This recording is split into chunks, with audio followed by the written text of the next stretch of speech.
They were declared extinct in the wild, forgotten relics of a vanished ecosystem. But in a bold move that stunned the scientific world, I think that even the best horse trainer, if they tried to use the techniques, some of the more traditional techniques of horse training on them, they'd probably get flattened. China released a herd of these extinct horses straight into one of its harshest deserts. Experts called it madness. Nature had the final say. What happened next didn't just surprise the locals, it left biologists across the globe scrambling for answers. This is the story of a species reborn and the desert that tried to break them.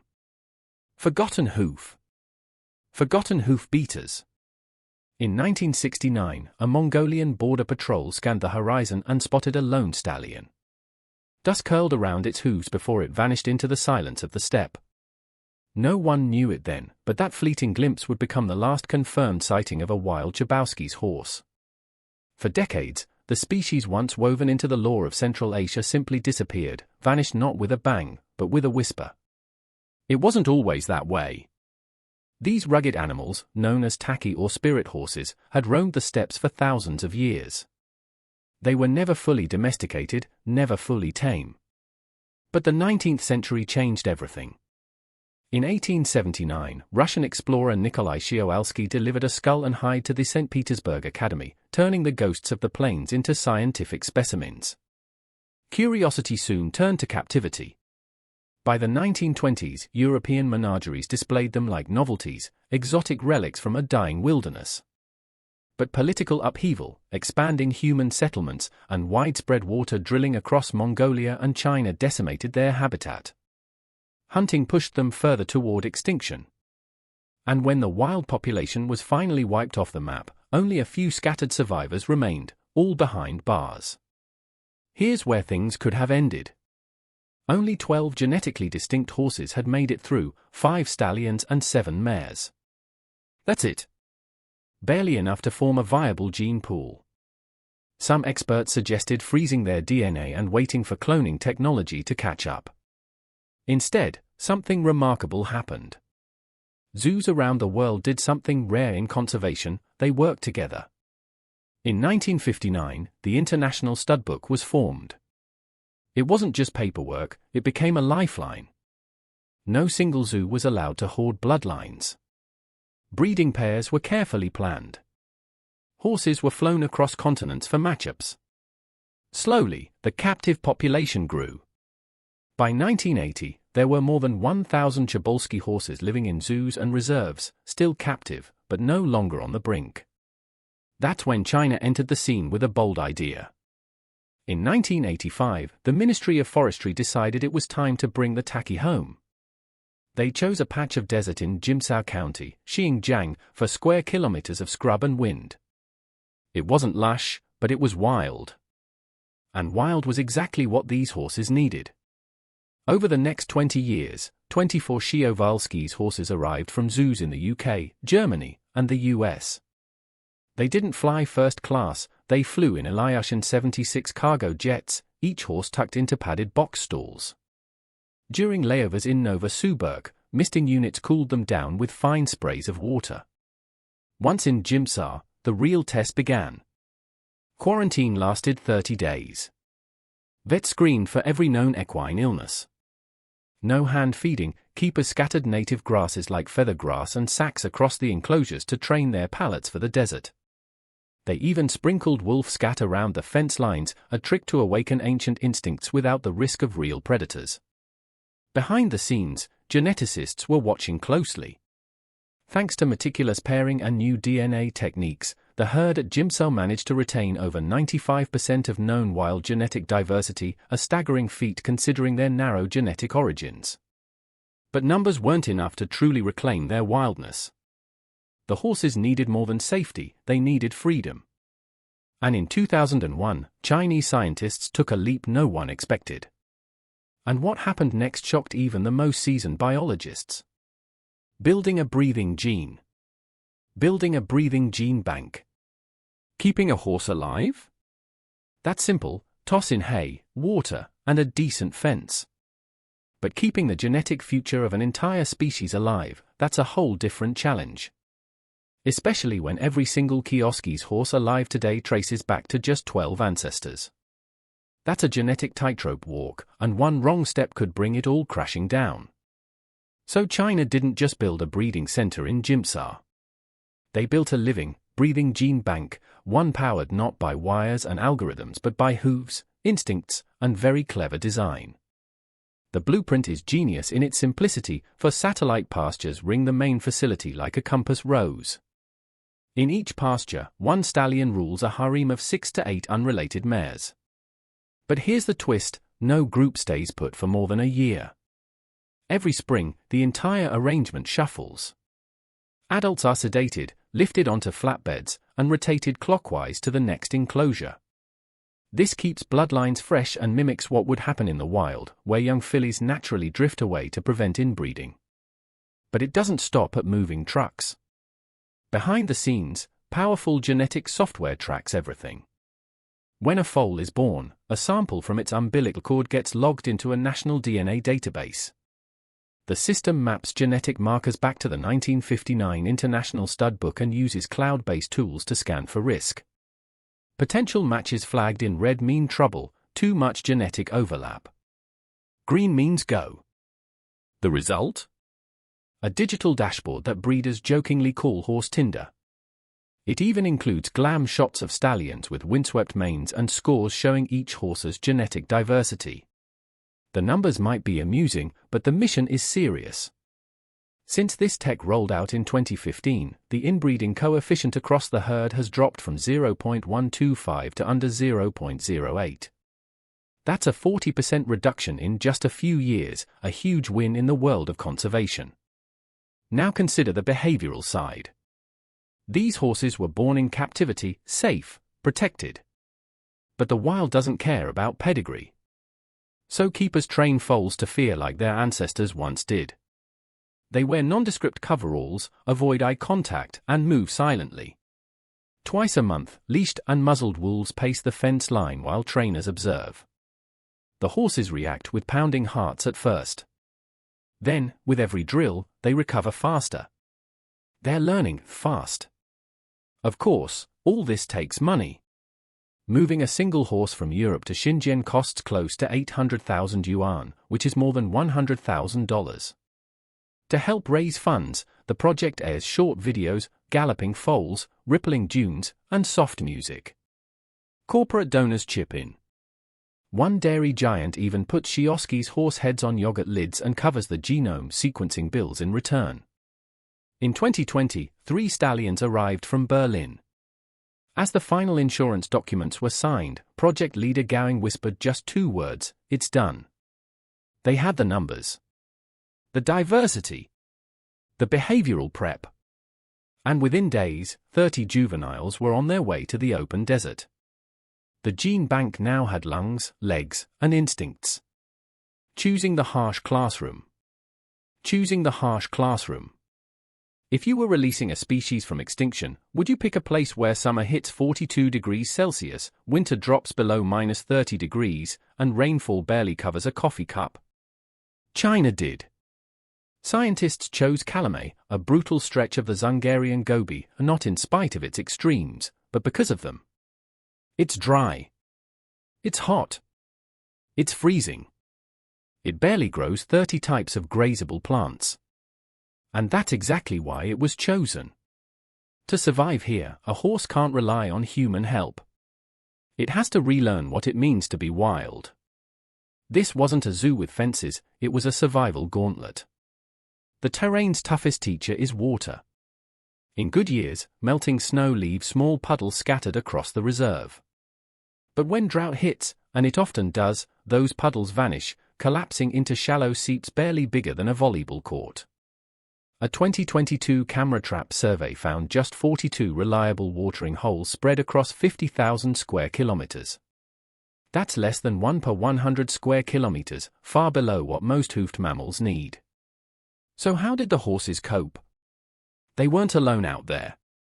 Kalamili already housed around 6,000 Kulan, or Mongolian wild asses. They move faster, need less water, and have been desert survivors for generations.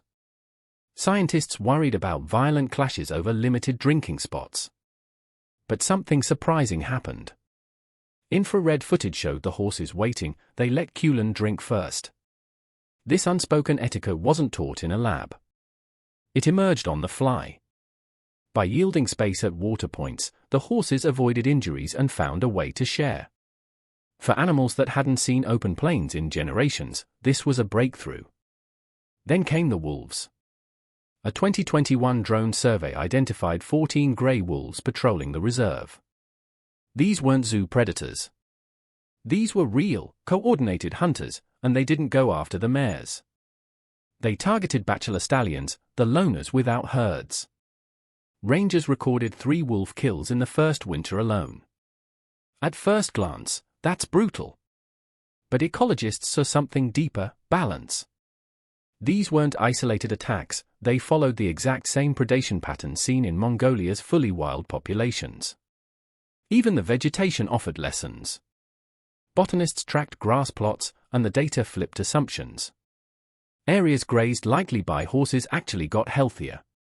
Roots grew deeper. Stiper grasses, a staple in the local diet, began to tiller, sending out new shoots that anchored the soil against wind erosion. Meanwhile, places fenced off from grazing started to lose diversity as dominant shrubs took over. In the harshest irony, it turns out these wild horses weren't hurting the desert. They were helping it. But nature has one more card to play. Climate change models suggest that Calamile's productivity, how much life it can support, could drop 15% by 2050 due to rising temperatures and shifting weather patterns. Scientists aren't sitting idle. They're mapping potential altitude corridors along the eastern foothills, slightly cooler, slightly wetter. Horses equipped with new featherweight GPS collars will help blaze these new trails, showing researchers in real time where they can adapt. Because here's the truth, the desert isn't a backdrop. It's a boot camp. The gate swings open. The morning of August 27, 2001, was clear and windless, the kind of stillness that tricks you into thinking nothing important is about to happen. But behind the wire fence at the Kalamile Nature Reserve in China's far northwest, history was lined up and breathing. 27 Przewalski's horses, 11 mares, 9 stallions, and 7 foals, stood at the edge of everything they had never known. They had been raised in captivity, cared for with surgical precision. Now, it was time to set them loose. Rangers gently funneled the group down a gravel path toward a wire opening. This moment would later be called Release 0. There were no tranquilizers. No ropes. The halters had been taken off back at base camp. What happened next would be dictated by instinct. The lead stallion stopped at the threshold, ears twitching. He sniffed the air. Then charged into the desert. The rest followed. Hooves pounding. Dust rising. Within seconds, they vanished beyond a low ridge. No one followed. There were no drones tracking their every move. No live feeds or tranquilizer guns on standby. And then, silence. 3 days passed before anyone could locate them again. A rented Y-12 turboprop aircraft finally picked up the signal 60 kilometers southeast of the release site. The horses were clustered near a dry aoyo. But what caught the scientists' attention wasn't just their location, it was what they had found, an uncharted spring, previously unknown to even the most experienced rangers. GPS data confirmed it. In just 72 hours, these horses had found water in one of the driest, harshest landscapes in Asia. That's when it hit the field teams. This desert now belonged more to the horses than to them. What followed was nothing short of astonishing. As the weeks unfolded, the rewilded horses began to behave exactly like their ancient ancestors. Young stallions drifted off, forming tight-knit bachelor bands. And then, 9 weeks after their release, came a critical milestone. Rangers documented the first full-blown stallion challenge. 2 males squared off, ears pinned, nostrils wide, flanks heaving. But instead of a brutal fight, the clash ended with a series of ritual squeals, the kind that marked dominance without injury. It wasn't just a skirmish. It was a signal that natural social structures were returning. The release wasn't a one-off. This was the beginning of a long-term plan. 10 more horses were released in 2004. 18 more in 2008. And another batch of 18 joined in May 2024 at the Daya Conservation Station. That brought the total number of horses set free in Xinjiang to 146. And they didn't just endure, they flourished. Even during the region's punishing winters, their body condition remained strong. On the Henny scale, which ranks a horse's fat and muscle from 1 to 9, most hovered at an average of 3.5, better than many domestic horses raised on ranches. Their home range exploded from the original 120 square kilometers to over 660 by 2007. They weren't wandering aimlessly. They were tracking the green-ups, those fleeting patches of new vegetation that come with desert rains, and returning to core watering points by midsummer.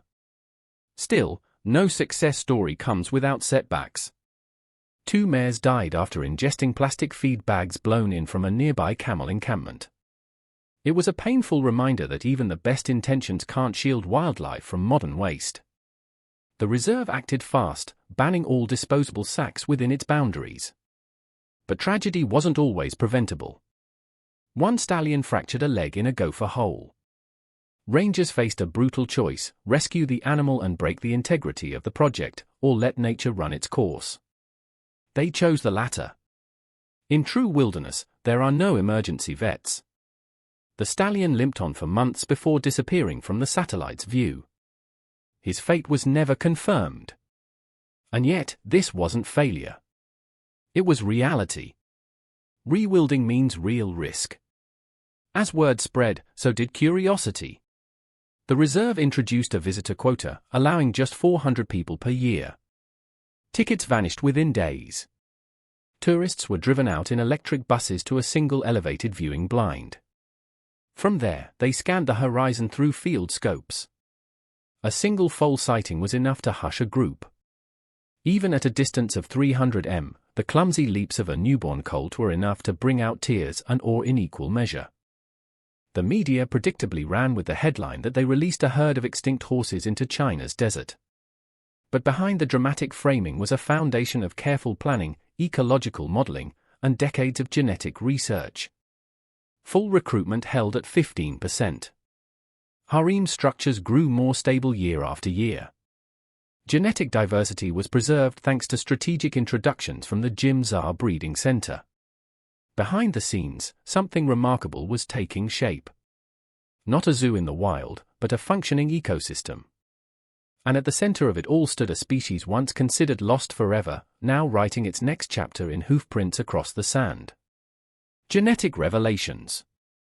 In 2018, evolutionary biologist Ludovic Orlando and his team dropped a revelation that flipped conservation science on its head. They examined 42 ancient horse genomes and compared them to modern samples from across China, Mongolia, and Europe. What they discovered shocked the field. Przewalski's horses, long thought to be the last truly wild horses on Earth, are actually descended from animals first domesticated by the Butai people of northern Kazakhstan around 5,000 years ago. The headlines went wild. Some media outlets cried foul, claiming it undermined the whole idea of preserving wildness. Conservation funds, they warned, could dry up. But the people on the front lines of this work had a different take. Behavior and ecological value, they argued, matter more than a genetic label. The International Union for Conservation of Nature agreed, keeping the Przewalski's horse on the red list and urging further study rather than retreat. China's scientific community took the baton and ran with it. At the Xinjiang University Genomics Center, researchers began sequencing entire chromosomes from wild horses roaming the Kalamili Nature Reserve. The results were promising. These animals showed a nucleotide diversity score of 0.25, which stacks up well against wild zebras and even outperforms some domestic dog breeds.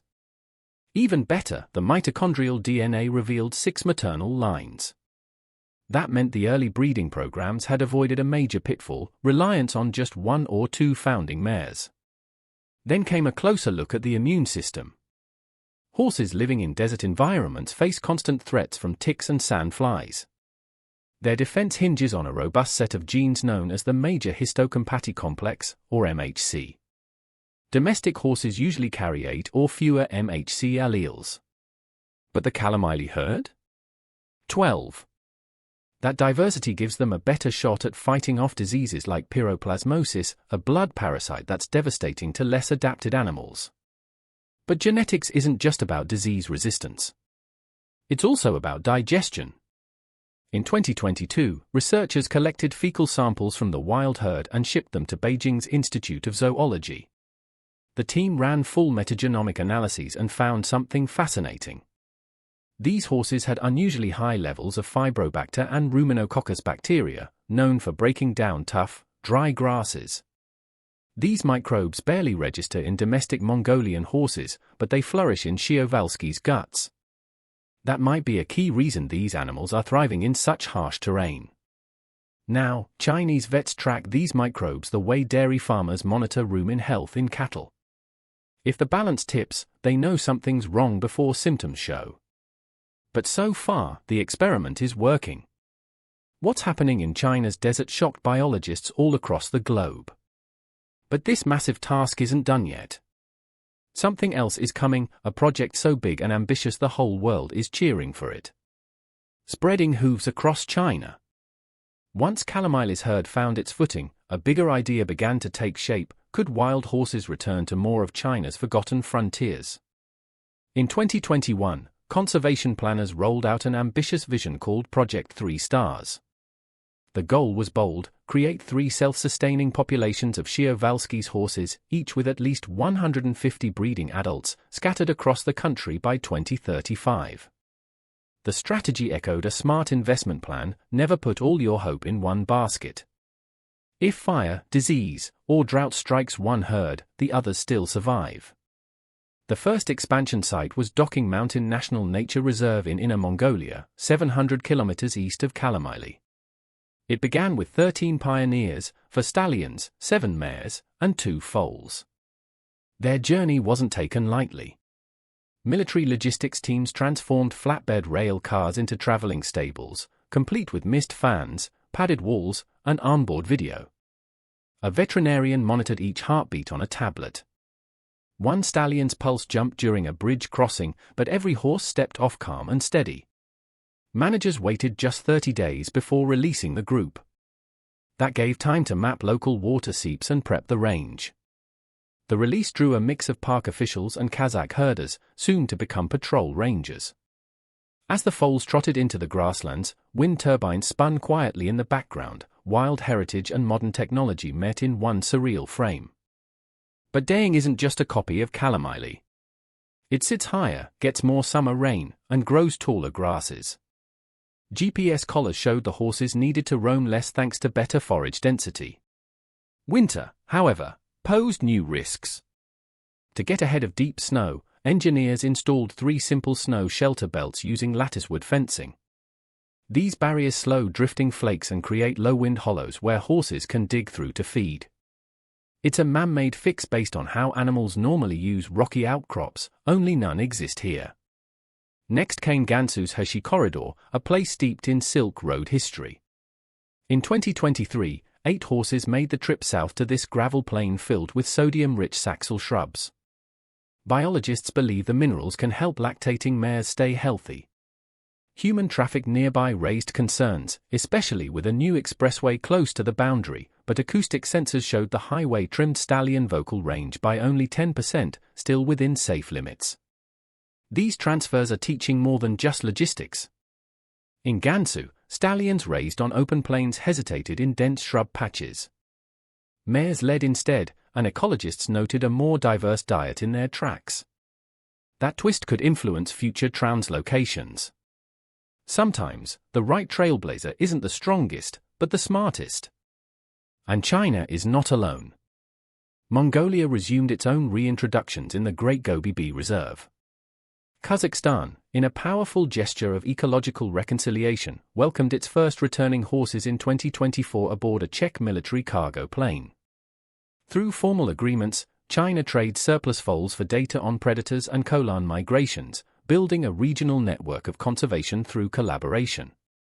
By the end of 2024, China's wild horse populations totaled nearly 400 individuals. That moves them tantalizingly close to the 3 stars milestone.